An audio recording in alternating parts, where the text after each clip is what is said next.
part one, recreating this gorgeous look my friend Etienne did on Lana Del Rey. We're gonna start with a more full coverage eyeshadow base. Don't worry about your lid, but we are gonna take it all the way up to the brow bone. Now my MAC artists are gonna get this. Lana's eyeshadows are giving MAC texture. So I'm actually using the shade texture, but what I meant by that is they're giving the vibe. There's a look that MAC eyeshadows have that I can spot them across the room. So we're gonna start with the shade texture. Grab rice paper, and we're just gonna tap that above texture to transition. Switching to a smaller brush, the shade we're using now is called Shadow Lady, and we're gonna start to stamp us out a crease here.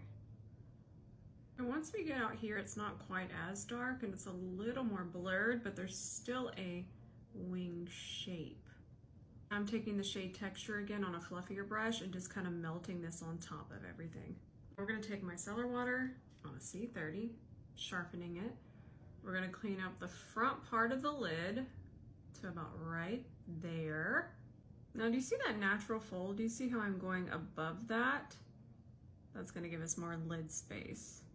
Just grab a dark brown liquid shadow, place it here, and I'm gonna start to stamp Shadow Lady on top, but I'm not going, see how that's still peeking out? I'm not gonna go on top of that. Just give it a second.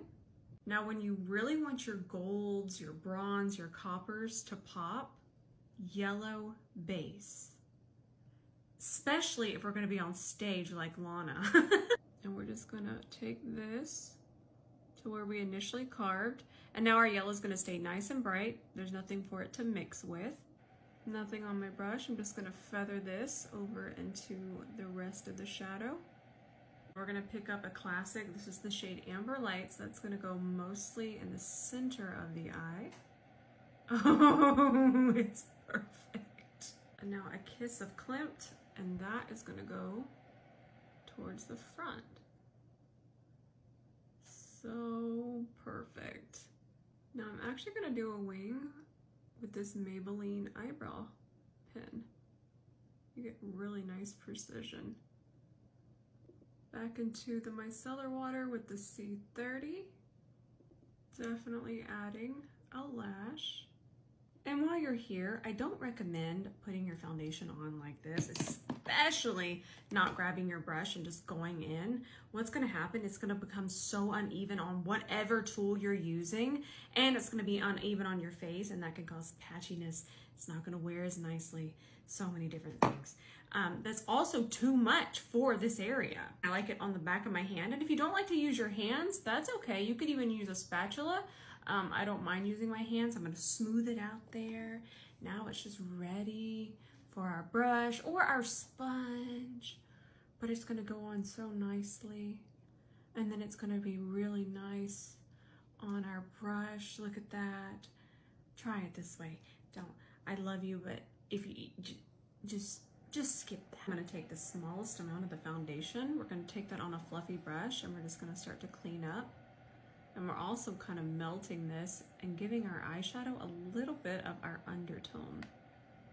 I feel like this Kiko Milano blush is perfect. Not too peach, not too pink. And we're definitely gonna focus that more on the side of the face. We're about to do a pretty strong sculpt. Now I want something not too warm or too cool. This is shade 201. And we're gonna use our cream sculpting brush for this to kind of keep that precision. And I did all of this before I do concealer. We're gonna sculpt with concealer, but we're still able to keep some really nice precision going on here, as you can see, to bring it down the neck. Fun fact, I don't talk about this a lot, but the reason I got into makeup is because I used to be a singer and I used to do my makeup to go on stage every night. So we want a very bright under eye, but you'll notice I'm not using a bright concealer. I'm gonna start with a concealer or a corrector very close to our skin tone. That way when we apply our bright concealer, it doesn't turn ashy and gray underneath here. Bright under eyes need balance underneath them, or they turn into gray chaos. Now we can go in with a highlighting concealer, and over here we're not going to need the balance, because it's not as sunken in as our under eyes are, being human beings. I'm gonna get nice and close here so you can just watch this melt in. Such thin layers. You're never gonna have any kind of cakiness. And then watch it melt into the blush beautifully. And now we're gonna take it over here.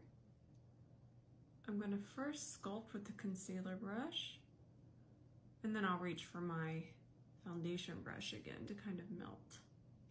I'm gonna use this wet concealer to my advantage. This is a Melt Cosmetics pencil. We're gonna take an E27 and we're just gonna kind of tap to smudge it. I hate to do this, but because I don't film in TikTok, I have to upload the clips, and I can only upload 35 clips at a time, so you're gonna have to go to part 2, but I think it's worth it. I do apologize. Part 2, recreating Lana Del Rey's makeup here that my friend Etienne did. An amazing tip to get this to stay and to not smudge. I'm setting my under eye and I'm setting the eye pencil as well. I'm using the Nakia Joy brightening powder too. And I'm just gonna bake right here, right out of the tear duct, side of my nose.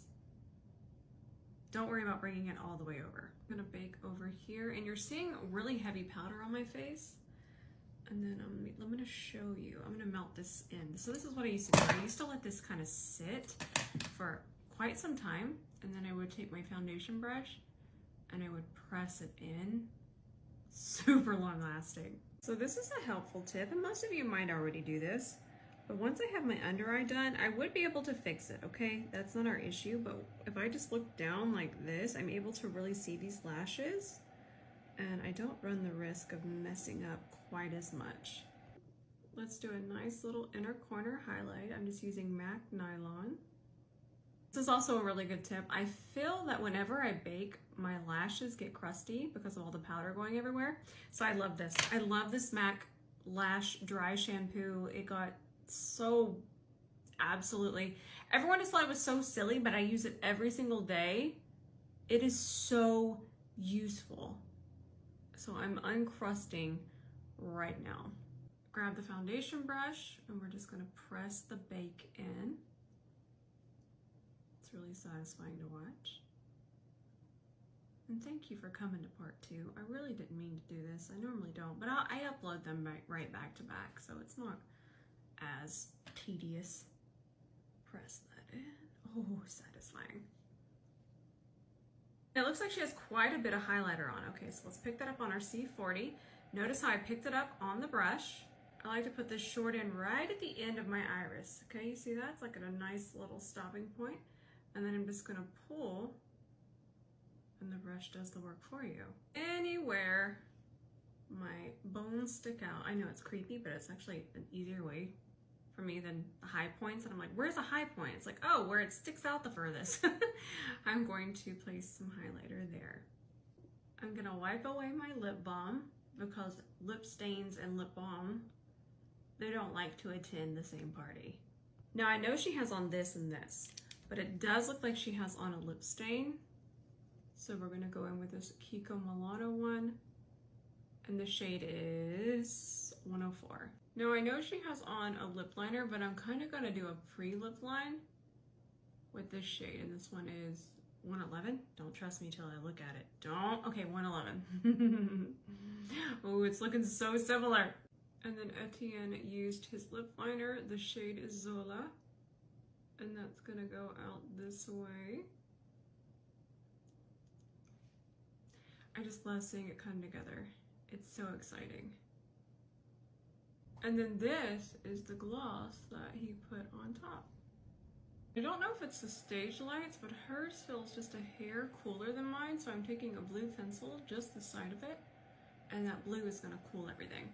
All finished, and this is probably one of my favorite looks on Lana. It feels very 2016 coded. Now save part 1 and 2 because there's a lot of helpful tips here.